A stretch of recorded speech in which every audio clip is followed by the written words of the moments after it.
Breaking news in the Julius Jones case. Could his execution date be moved? The House made a decision on Steve Bannon's contempt charges, and Netflix employees take a stand against Dave Chappelle's special. This is OU Nightly.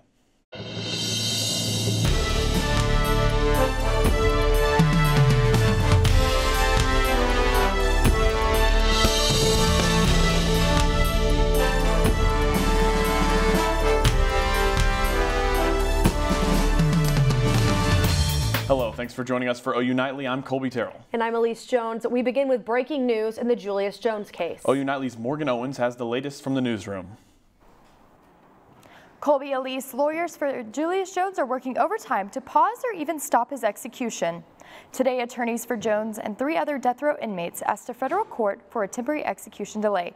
They claimed the state promised to complete the inmates' cases before the executions and that their 8th Amendment rights were being violated. The judge in the case has set a hearing for Monday morning at 9. That is 1 day before Julius Jones is set to have a clemency hearing. That's because the state plans to use the same drug cocktail for the executions that was last used 60 years ago when an inmate was put to death, suffered extreme reactions, according to witnesses, a painful death. Several celebrities, including OU grads Baker Mayfield and Blake Griffin, along many Hollywood notables, have spoken out on a campaign for Julius Jones. Jones' family says that he did not receive a fair trial and that not all of the evidence in the case was presented. The family of Paul Howe, the man who was murdered in this case, says they believe justice was achieved and the trial and that Jones should be put to death.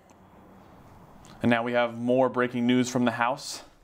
A Trump ally is facing criminal charges after refusing testimony. Purpura has that story and more from the News Center. Thanks, guys. Steve Bannon will be held in contempt of Congress for defying a subpoena.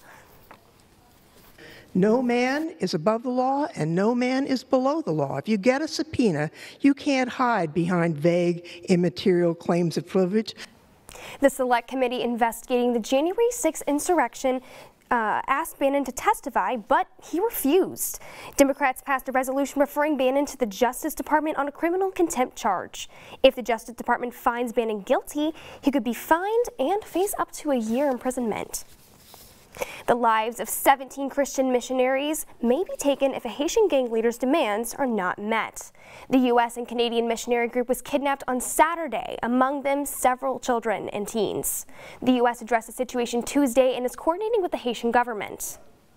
We have, in the administration, been relentlessly focused on this. The captors are demanding $1 million per captive and threaten to kill the hostages if they are not paid. Another airstrike was confirmed in Ethiopia's Tigray region. The government claimed the strike targeted a training facility of an armed rebel group, but the rebels claim the strike is affecting civilians. The UN stated at least 3 children were killed in a previous airstrike and has been working to evacuate families and staff from the region. Most of the escalation is focused near the capital, which is currently under rebel control. This escalation may be the beginning of a government attempt to reclaim the capital. And the U.S. has donated 200 million doses of the COVID vaccine to countries around the world, solidifying it as a global leader in COVID response. Alyse, Kolby, back to you in studio. The Oklahoma State Health Department reports over 1,000 new COVID-19 cases. That brings the active case count to about 7,400 Oklahomans. The death toll in Oklahoma has hit 11,068, and nearly half of the state is fully vaccinated, while just 58% has had at least 1 dose.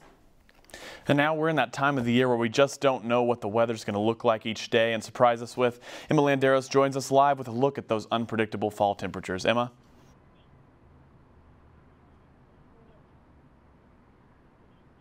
Well, what we saw was that cold front that went across the state for us, and that's what really dropped those temperatures, mainly for us here in Norman, most of us waking up in those 40s. But by now, we're already seeing those nice sunny skies, temperatures in those mid to low 70s, and there is rain chances on our forecast. Peyton will have those details later on, along with your football forecast, and also there is a chance for some severe weather. She'll have those details later on.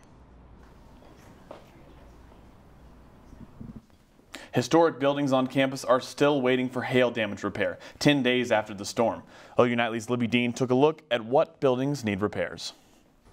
The recent hailstorm caused damage that can be seen all around OU's campus. Historic buildings like Monett Hall and Evans Hall have windows patched with tape, and they're not expecting repairs anytime soon. It was really pretty nerve-wracking, and of course finally it became pretty depressing too when we started counting how many window panes had been destroyed. These buildings, built in the early 1900s, used leaded glass, which is nearly impossible to find in surrounding areas. Because it's leaded glass and very specialized, there aren't a lot of people, if anyone, in Oklahoma that they can find who can do this. A possible solution is only a couple towns away in Edmond, where Tim Brown owns the artistic glass studio. There's only a few studios that do it professionally. There's a lot of hobbyists that do things like this. These leaded windows are all around campus and will potentially be replaced with faux lookalikes in hopes of recreating the look of the historic windows. This is a quick solution some might disagree with. I think it would be historically a bad decision to do that. The buildings wouldn't look as nice. Those usually typically fade over time. So if it's not real glass, it's colored all the way through. Anything they put in there that's printed on the glass or some kind of faux look is going to fade. Unfortunately, there is no quick fix. It's either going to be a very unfortunate fix that doesn't cost quite as much money, or it's going to cost a lot of money. Libbey Dean, OU Nightly. Until the university finds a better solution, the tape will remain on the windows. The royal family is getting involved in American politics. The Duchess of Sussex wrote an open letter to Nancy Pelosi. Plus, Netflix employees have staged a massive strike. Their problem is with a special they believe has transphobic messages. Straight ahead on OU Nightly.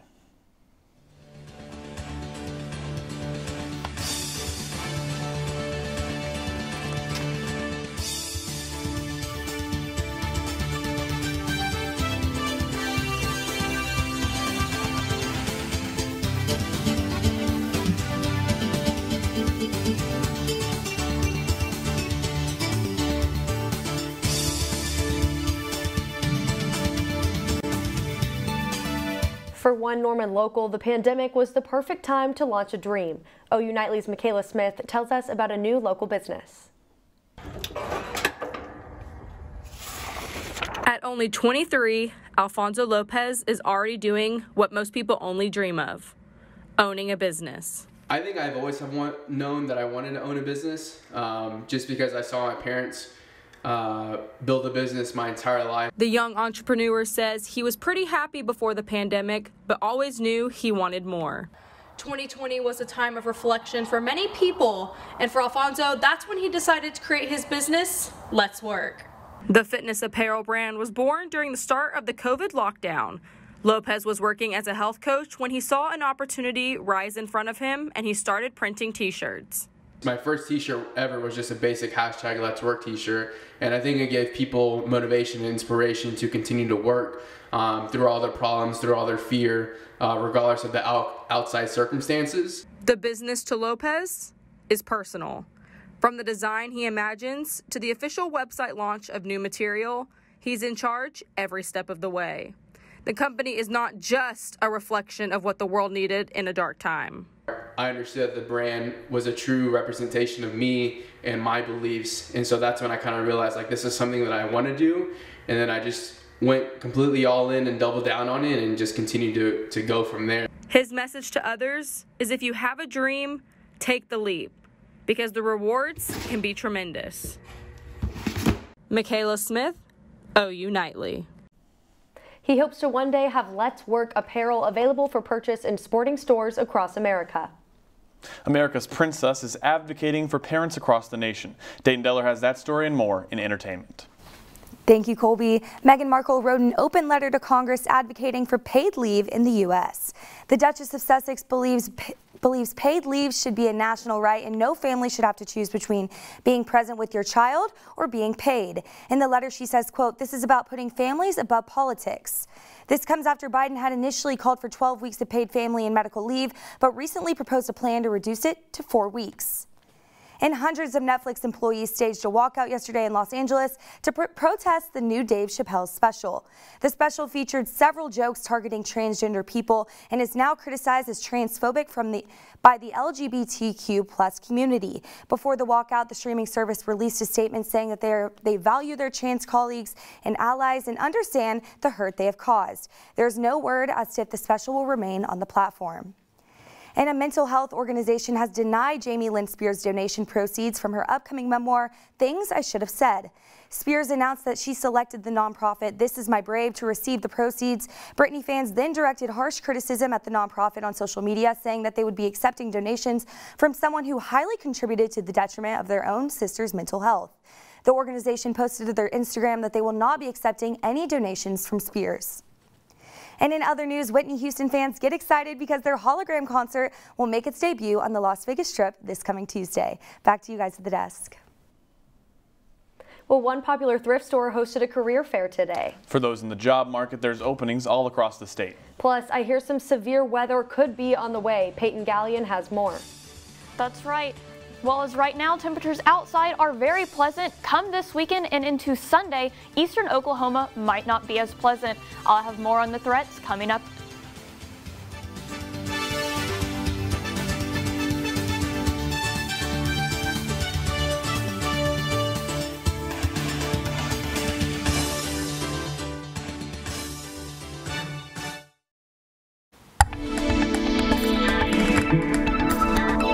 Welcome back to OU Nightly. Taking a look at the Oklahoma City skyline cam, we can see that partly sunny skies, a clear blue sky ahead, current temperatures 72 degrees, and that dew point is relatively low. And across the metro, temperatures here 72 here in Norman, 72 in Oklahoma City, and across the rest of the state, the same can be said, except down in the Red River Valley, we can see temperatures closer to 81 in Idabel, 77 in Ardmore, and up in that panhandle, we're still seeing the same temperatures here as we are locally. But going into tomorrow, we do have a chance of some pop-up showers throughout the area. So looking at around 9 a.m., we can see those showers begin to pop up. And as we get into the afternoon hours, we can see they are right around here in Norman. This isn't really a severe threat for us. They are a chance to be thunderstorms, so keep that in mind and grab an umbrella on your way out the door for your Friday. They will make their way out of the area and dissipate going into the rest of your Friday. It's going to be a very clear Friday besides these pop-up showers. Now, if you're heading up to Kansas for the game this weekend, you're going to be dodging a few showers as well. Temperatures in the mid-70s, partly sunny skies, but again, there will be showers throughout the end of the game. OU does take on Kansas at 11 a.m. Winds east-southeast at 5 to 10 miles per hour. But if you're staying here in Norman, heading out to the pumpkin patch, it's going to be a very good weekend to do so. But eastern Oklahoma does have a severe weather threat for Sunday. It is a 15% chance for severe weather. Models still aren't in agreement as this is a few days out, so keep here with your local officials for some more. But for the rest of your week, Friday, we do have the rain returning, but we do clear out in the afternoon. Saturday, for that game up in Kansas, we're going to be warming back up here. But as we go into the rest of your week, Sunday, 86, Monday, another day in the 80s, but a cold front does come through, bringing us another chance of showers and temperatures dipping us back down into 70s with another chance of rain cooling off into the rest of the week. Kolby, Alyse. The Goodwill Job Connection Center hosted their quarter-annual career fair today. Oklahomans were able to drop off resumes, fill out applications, and do live interviews in their building. Over a dozen vendors ranging from the Oklahoma City Zoo to the Oklahoma Department of Corrections were seeking out future employees. The career fair gives people all over the Metroplex the opportunity to land a job. We do this 4 times per year, and every time we've done this, it's been a new opportunity. We've had either more employers that have come or a ton of different job seekers that have been a part of this experience. So it's been a really great opportunity for our city. The next Goodwill Job Connection Center career fair will be in January. Well, Caleb Williams shocked Sooner fans last weekend when he took the field and dominated the Horned Frogs. Stone Weber is here with the latest on OU's QB1 as they take on the Jayhawks this weekend. The Sooners take on the Jayhawks in what should be a breeze-by win. The latest on Caleb Williams, and the Thunder tipped their season off last night. Sports is next.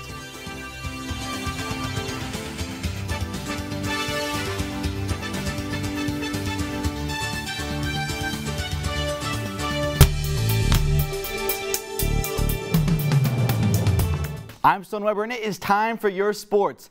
Freshman QB Caleb Williams is coming off a career start for the ages. The Gonzaga High School product went 18 for 23 for 295 yards and 4 passing touchdowns, as well as running one in. Although now it seems like Caleb's job to keep, could we see Spencer play this weekend? OU Nightly's Nirali Jayswal has more on the coach's decision. The debate is still ongoing between quarterback Spencer Rattler and Caleb Williams, but let's see how center Andrew Rame feels about who is behind him when he snaps the ball. We practice with both quarterbacks throughout the week. Both quarterbacks will get reps with each team. And then, our mindset as an offensive line doesn't change, or whoever's behind us. And Caleb's doing a great job, and he's leading the team well, but for the offensive line, we're always going to have the same mindset. Although the offensive line mindset hasn't changed, head coach Lincoln Riley has to weigh the possibilities of both quarterbacks getting play time. Would it be different potentially now? Possibly, depending on the situation with the guy that's the starter right now that's a little more inexperienced, and a guy that currently is our number 2 that is very experienced. No matter who is under center, the team should have a good chance against Kansas this Saturday, so you should see some of number 13 and some of number 7. Nirali Jayswal, OU Nightly. Wednesday night brought us some college football, but it wasn't the expected outcome for the 14th ranked Coastal Carolina Chanticleers. Appalachian State knocked off the Fighting Mullets 30-27, and with Coastal's loss, there are now only 10 undefeated teams remaining in the FBS. Big 12 Media Days were this week as Porter Moser and Jenny Baranchek made their first trip to Kansas City as coaches of the Crimson and Cream. OU Nightly reporters were on hand as Moser appears to have some fans from the Sooners' 2 biggest rivals. I think Porter's one of the more elite coaches in the country. The success that he was able to have at Loyola obviously speaks for itself. And I've gotten to know him on a personal level. He's a good friend. I have a lot of respect for him, and I think he's going to do a really good job. Got a lot of fond memories of Porter. I was obviously at Little Rock and followed Porter with a coach between us, and he's somebody I just have a lot of respect for. So I'm looking forward to the competition of those games, but there's a lot of personal in that game too because of my respect for Porter. Well, those are reciprocated right back at Mike and Chris, knowing those guys for a while in the profession. How they carry themselves off the floor, the same guys, as they moved up the ladder. The Oklahoma City Thunder tipped their season off last night in Utah, and it was a tough start for second-year head coach Mark Daigneault. The Thunder fell to the Jazz 107-86, with Jazz forward Bojan Bogdanovic leading all scorers with 22, while Rudy Gobert racked up 21 rebounds. The Thunder look to rebound as they travel to Houston tomorrow to take on the Rockets.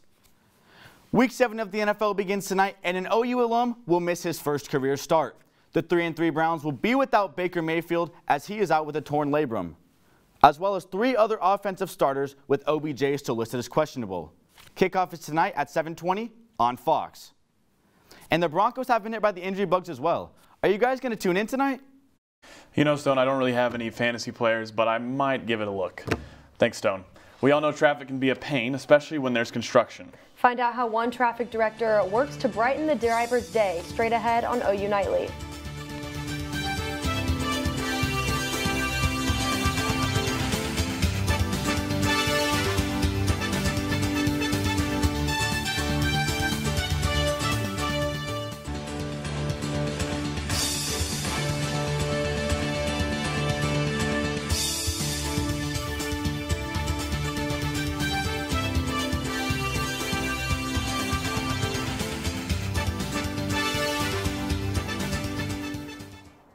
I'm Jayden Brannon with breaking news. The FBI says skeletal remains along with clothing of Brian Laundrie were found in Florida. The dental records from the remains confirmed the body belonged to Laundrie. A backpack and notebook belonging to Laundrie were also discovered in the area. Back to you in the studio. Thanks, Jayden. Some say this Alaskan flagger has the moves like Jagger. Man, I butchered that, didn't I? Well, his fancy footwork entertains drivers stuck in construction zones. His signature moves tell drivers to slow down or stop. He's brought so many smiles to the public, they've started giving him gifts out of their car windows. And if you plan on traveling this weekend, hopefully you don't run into construction zones. But, Peyton, can you tell those travelers what the weather will look like in Kansas? Well, in Kansas, we'll be dodging a few showers, but here in Norman, the same thing can be said for tomorrow as we go throughout our day. However, Saturday and Sunday is going to be very sunny, along with Monday, before more rain chances on Tuesday and Wednesday. I don't have any moves like Jagger, but this weather does look pretty nice. Thanks, Peyton, and thank you for watching OU Nightly. Be sure to join us every day at 4:30. Have a good night.